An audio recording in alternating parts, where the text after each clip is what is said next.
ನಮಸ್ಕಾರ, ನನ್ನ ಹೆಸರು ರೋಹನ್ ಭರಚಂದ್ರ. ಇವತ್ತಿನ ಬ್ರೇಕಿಂಗ್ ನ್ಯೂಸಿಗೆ ಸ್ವಾಗತ. ಇದು ನಮ್ಮ ದೇಶದ ಫೈನಾನ್ಸ್ ಹಾಗೂ economic news.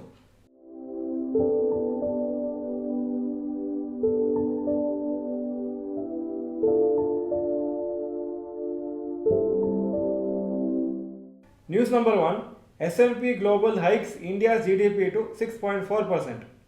S&P Global Ratings ಅವರು ಇಂಡಿಯಾ GDP ಫೋರ್ಕಾಸ್ಟನ್ನು 6.4% ಮಾಡಿದ್ದಾರೆ. ಮುಂಚೆ 6% ಅಂತ ಹೇಳ್ತಾ ಇದ್ರು. ಇದು 2023-24 ಫೈನಾನ್ಷಿಯಲ್ ಇಯರಿಗೆ. ಹಾಗೂ 2024-25 ಅಲ್ಲಿ ಅವರ ಎಸ್ಟಿಮೇಟ್ ಪ್ರೊಡಕ್ಷನ್ ಎಷ್ಟು ಅಂದರೆ 6.4%. ಆದರೆ ಇದು 0.5% ಲೆಸರ್ ದೆನ್ ಬಿಫೋರ್. ಮುಂಚೆ 6.9% ಅಂತ ಹೇಳ್ತಾ ಇದ್ರು.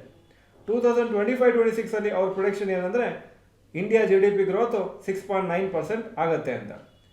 RBI 2023-24ಗೆ 6.5% ಗ್ರೋತ್ ಆಗುತ್ತೆ ಅಂತ ಎಕ್ಸ್ಪೆಕ್ಟೇಷನ್ ಮಾಡಿದ್ದಾರೆ. ಅವರ ಎಸ್ಟಿಮೇಟ್ ಅನೌನ್ಸ್ ಮಾಡಿದ್ದಾರೆ. S&P ಗ್ಲೋಬಲ್ ಇನ್ನೊಂದೇನು ಹೇಳ್ತಾ ಇದ್ದಾರೆ ಅಂದರೆ ಈ ವರ್ಷ ಇನ್ಫ್ಲೇಷನ್ನು 5.5% ಇರ್ತದೆ ಆ್ಯಂಡ್ ನೆಕ್ಸ್ಟ್ ಇಯರು ಇನ್ನೂ ಕಮ್ಮಿ ಆಗುತ್ತೆ, 4.5% ಇರುತ್ತೆ ಅಂತ. ಜುಲೈ 2023 ಅಲ್ಲಿ ಇನ್ಫ್ಲೇಷನ್ ಇಂಡಿಯಾದಲ್ಲಿ 7.4% ಆಗಿತ್ತು, ತುಂಬ ಹೈ ಹೋಗಿತ್ತು. ಆದರೆ ಲಾಸ್ಟ್ ಫ್ಯೂ ಮಂತ್ಸಿಂದ ಕಮ್ಮಿಯಾಗಿ ಈಗ ಅಕ್ಟೋಬರಲ್ಲಿ ಬರೀ 4.9% ಇತ್ತು. News number 2, Morgan Stanley MD list 6 important things in 2024. Rhythm Desai ಅಂತ ಇವರು managing director of Morgan Stanley. ಅವ್ರು ಏನು ಹೇಳಿದ್ದಾರೆ ಅಂದರೆ 2024ಅಲ್ಲಿ ಕೆಲವು ಇಂಪಾರ್ಟೆಂಟ್ ಈವೆಂಟ್ಸು, ಇಂಪಾರ್ಟೆಂಟ್ ಫ್ಯಾಕ್ಟರ್ಸ್ ಇದೆ, ಅದ್ರ ಮೇಲೆ ಮಾರ್ಕೆಟ್ಸ್ ಡಿಪೆಂಡ್ ಆಗುತ್ತೆ ಅಂತ. ಮೊದಲನೇದು ಜನರಲ್ ಎಲೆಕ್ಷನ್ಸು. ಯಾಕೆಂದರೆ ಏಪ್ರಿಲ್ ಮೇಲೆ ಜನರಲ್ ಎಲೆಕ್ಷನ್ಸ್ ಆಗುತ್ತೆ, ರಿಸಲ್ಟ್ಸ್ ಪ್ರಕಾರ ಮಾರ್ಕೆಟು ರಿಯಾಕ್ಟ್ ಆಗ್ಬೋದು. ಎರಡನೇದು ಆಯಿಲ್ ಪ್ರೈಸಸ್ಸು. ಸದ್ಯಕ್ಕೆ ಆಯಿಲ್ ಪ್ರೈಸಸ್ $80 ಪರ್ ಬ್ಯಾರಲ್ ಇದೆ, ಆದರೆ $110-120 ಪರ್ ಬ್ಯಾರಲ್ ಹೋದರೆ ಅದು ತುಂಬ ಜಾಸ್ತಿ ಆಗುತ್ತೆ, ಇಂಡಿಯಾಕ್ಕೆ ಇಂಪ್ಯಾಕ್ಟ್ ಆಗುತ್ತೆ ಅಂತ ಹೇಳಿದ್ದಾರೆ. ಮೂರನೇದು rate cut by federal reserve. ಅವರು ರೇಟ್ ಕಟ್ ಯಾವಾಗ ಮಾಡ್ತಾರೆ ಅಂತ ಗೊತ್ತಿಲ್ಲ, ಮೋಸ್ಟ್ ಪ್ರಾಬ್ಲಿ ನೆಕ್ಸ್ಟ್ ಇಯರ್ ಮಿಡ್ಲಲ್ಲಿ ಮಾಡ್ತಾರೆ ಅಂತ ಎಕ್ಸ್ಪೆಕ್ಟೇಷನ್ ಇದೆ. ರೇಟ್ ಕಟ್ ಮಾಡುವಾಗ ಅದೊಂದು ಪಾಸಿಟಿವ್ ಫ್ಯಾಕ್ಟರ್ ಆಗುತ್ತೆ ಇಂಡಿಯನ್ ಸ್ಟಾಕ್ ಮಾರ್ಕೆಟ್ಸ್ಗೆ ಹಾಗೂ ಗ್ಲೋಬಲ್ ಸ್ಟಾಕ್ ಮಾರ್ಕೆಟ್ಸ್ಗೆ. ನಾಲ್ಕನೇ point earnings growth. Quarterly results of companies ಇಂಡಿಯಾದಲ್ಲಿ ಹೇಗೆ ಇರುತ್ತೆ ಅಂತ ಗೊತ್ತಿಲ್ಲ next year. Based on that Indian ಮಾರ್ಕೆಟ್ಸ್ದು ಮೂವ್ಮೆಂಟು ಆಗುತ್ತೆ. ಐದನೇದು US growth cycle. India GDP ಬಿಟ್ಟು US GDPನೂ ಹೇಗೆ ಗ್ರೋ ಆಗ್ತಾ ಇದೆ ನೋಡಿಕೊಂಡು ಅದ್ರ ಪ್ರಕಾರ ಗ್ಲೋಬಲ್ ಸ್ಟಾಕ್ ಮಾರ್ಕೆಟ್ಸು ಮೂವ್ ಆಗುತ್ತೆ. ಆರನೇದು China revival. Chinese economy last 2-3 ಇಯರ್ಸಿಂದ ತುಂಬ ಡಲ್ ಆಗಿದೆ. ಯಾಕಂದರೆ ಕೋವಿಡ್ ಆದಮೇಲೆ ಅವ್ರು ಇನ್ನೂ ವಾಪಸ್ಸು ಚೆನ್ನಾಗಿ ರಿಕವರ್ ಆಗಿಲ್ಲ. ಆದರೆ ಅಕಸ್ಮಾತ್ ನೆಕ್ಸ್ಟ್ ಇಯರ್ ಚೆನ್ನಾಗಿ ರಿಕವರ್ ಆದರೆ ಆವಾಗ business all over the world ಚೆನ್ನಾಗಿರುತ್ತೆ, ಹಾಗೂ ಅದರಿಂದ stock markets all over the world ಇನ್ನೂ ಚೆನ್ನಾಗಿ ಪಿಕಪ್ ಆಗ್ಬೋದು. News number 3, tax compliance improves but glitches remain. Over the last 10 years government ಸುಮಾರು ಸ್ಟೆಪ್ಸ್ ತೊಗೊಂಡಿದ್ದಾರೆ ಸಿಟಿಸನ್ಸಿಗೆ ಟ್ಯಾಕ್ಸ್ ಪೇಮೆಂಟ್ ಮಾಡೋದಕ್ಕೆ ಇನ್ನೂ ಸುಲಭ ಆಗಲಿ ಹಾಗೂ ಇನ್ನೂ ಸ್ವಲ್ಪ ಕನ್ವೀನಿಯನ್ಸ್ ಆಗಲಿ ಅಂತ.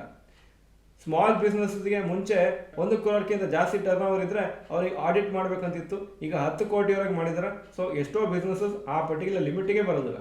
ಹಾಗೂ 75 ವರ್ಷಕ್ಕಿಂತ ಜಾಸ್ತಿ ಏಜ್ ಇದ್ದರೆ ಅವರಿಗೆ ಟ್ಯಾಕ್ಸ್ ರಿಟರ್ನ್ ಫೈಲ್ ಮಾಡೋ ನೆಸೆಸಿಟಿ ಇಲ್ಲ, ಕೆಲವು ಕ್ಯಾಟಗರೀಸ್ ಇಲ್ಲ ಅಂತ ಹೇಳಿದ್ದಾರೆ.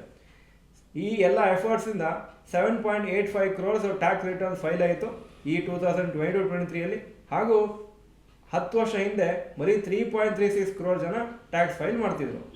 ಆ್ಯನ್ಯುವಲ್ ಡೈರೆಕ್ಟ್ ಟ್ಯಾಕ್ಸ್ ಕಲೆಕ್ಷನ್ಸು ತುಂಬ ಜಾಸ್ತಿ ಆಗಿದೆ, 12.37 lakh crores ಆಗಿದೆ. ಹಾಗೂ 2013-14 6.38 lakh crores ಮಾತ್ರ ಇತ್ತು. ಈಗ ಇನ್ಕಮ್ ಟ್ಯಾಕ್ಸ್ ರಿಟರ್ನ್ ಫೈಲ್ ಮಾಡುವಾಗ ಸುಮಾರು ಅವರೇ ಫಿಲ್ ಮಾಡಿ ಕೊಡ್ತಾರೆ, ಎಲ್ಲ ಡೀಟೇಲ್ಸನ್ನು ಅವರೇ ಬೇರೆ ಬೇರೆ ವೆಬ್ಸೈಟ್ಸಿಂದ ಕಲೆಕ್ಟ್ ಮಾಡ್ತಾ ಇದ್ದಾರೆ. ನಮಗೆ ಎಷ್ಟು ಇಂಟ್ರೆಸ್ಟ್ ಬಂದಿದೆ, ನಮಗೆ ಎಷ್ಟು ಡಿವಿಡೆಂಡ್ ಬಂದಿದೆ ಅಂತ. ಸೊ ಇದೆಲ್ಲ ಕನ್ವೀನಿಯನ್ಸ್ ಆಗಿದೆ tax ಪೇಯರ್ಸಿಗೆ.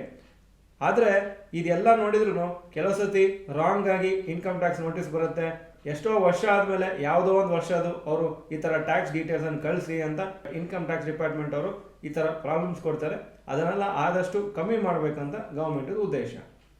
Tax to GDP ratio ಅಂದರೆ ಎಷ್ಟು ಟ್ಯಾಕ್ಸ್ ಕಟ್ತಾ ಇದ್ದೀವಿ in comparison to GDP of India 5-6% ಇದೆ ಸದ್ಯಕ್ಕೆ. ಡೆವಲಪ್ಡ್ ಕಂಟ್ರೀಸಲ್ಲಿ 25-30% ಇದೇ ಫಿಗರ್ ಇರುತ್ತೆ. ಸೊ ಜಾಸ್ತಿ ಟ್ಯಾಕ್ಸ್ ಕಲೆಕ್ಷನ್ಸ್ ಆದರೆ ಆವಾಗ ಈ ರೇಷೋ ಜಾಸ್ತಿ ಆಗುತ್ತೆ, ಆವಾಗ ಎಲ್ಲ ಸಿಟಿಸನ್ಸ್ಗೂ ಬೆನಿಫಿಟ್ ಆಗುತ್ತೆ. News number 4, rapid news. Maruti Suzuki announce ಮಾಡಿದ್ದಾರೆ January 2024 ಅವರ ಕಾರ್ ಪ್ರೈಸನ್ನು ಜಾಸ್ತಿ ಮಾಡ್ತಾರಂತ. ಯಾಕಂದರೆ ಇನ್ಫ್ಲೇಷನ್ ಆಗಿದೆ ಎಷ್ಟೋ ಅವರ ಮೆಟೀರಿಯಲ್ಸಲ್ಲಿ ಹಾಗೂ ಕಮಾಡಿಟಿ ಪ್ರೈಸಸ್ಸು ಜಾಸ್ತಿ ಆಗಿದೆ ಅಂತ ಹೇಳಿದ್ದಾರೆ. ಅಕ್ಟೋಬರ್ 2023 ಮಾರುತಿ ಅವರ highest ever monthly sales report ಮಾಡಿದರು 1,99,270 ಯೂನಿಟ್ಸ್. ಇವತ್ತು ಎಲ್ಲ ಗ್ಲೋಬಲ್ ಮಾರ್ಕೆಟ್ಸ್ ನೆಗೆಟಿವ್ ಆಗಿದೆ ಹಾಗೂ ಯುರೋಪಿಯನ್ ಮಾರ್ಕೆಟ್ಸು ನೆಗೆಟಿವ್ ಆಗಿದೆ. ನಾವು ನೋಡಬೇಕಾಗುತ್ತೆ ಇದೇ ಕಂಟಿನ್ಯೂ ಆಗಿ US ಮಾರ್ಕೆಟ್ಸು ನೆಗೆಟಿವ್ ಇದ್ದರೆ ಆವಾಗ ನಮ್ಮ ಮಾರ್ಕೆಟ್ಸ್ ನಾಳೆ ಓಪನ್ ಆಗುವಾಗ ಸ್ವಲ್ಪ ಡಲ್ಲು ಅಥವಾ ಸ್ವಲ್ಪ ಫ್ಲ್ಯಾಟ್ ಆಗಿರ್ಬೋದು. ಇದು ಇವತ್ತಿನ ಬ್ರೇಕಿಂಗ್ ನ್ಯೂಸು. ವಿಡಿಯೋ ಚೆನ್ನಾಗಿದ್ರೆ ಲೈಕ್ ಬಟನ್ ಪ್ರೆಸ್ ಮಾಡಿ ಹಾಗೂ ವಿಡಿಯೋ ನಿಮ್ಮೆಲ್ಲ ಫ್ರೆಂಡ್ಸ್ಗೂ ಕಳಿಸ್ಕೊಡಿ. ಚಾನಲ್ಗೆ ಸಬ್ಸ್ಕ್ರೈಬ್ ಮಾಡಿಲ್ಲ ಅಂದರೆ subscribe button bell icon press ಮಾಡಿ. ವಿಡಿಯೋ ನೋಡೋದಕ್ಕೆ ಧನ್ಯವಾದಗಳು. ನಮಸ್ಕಾರ.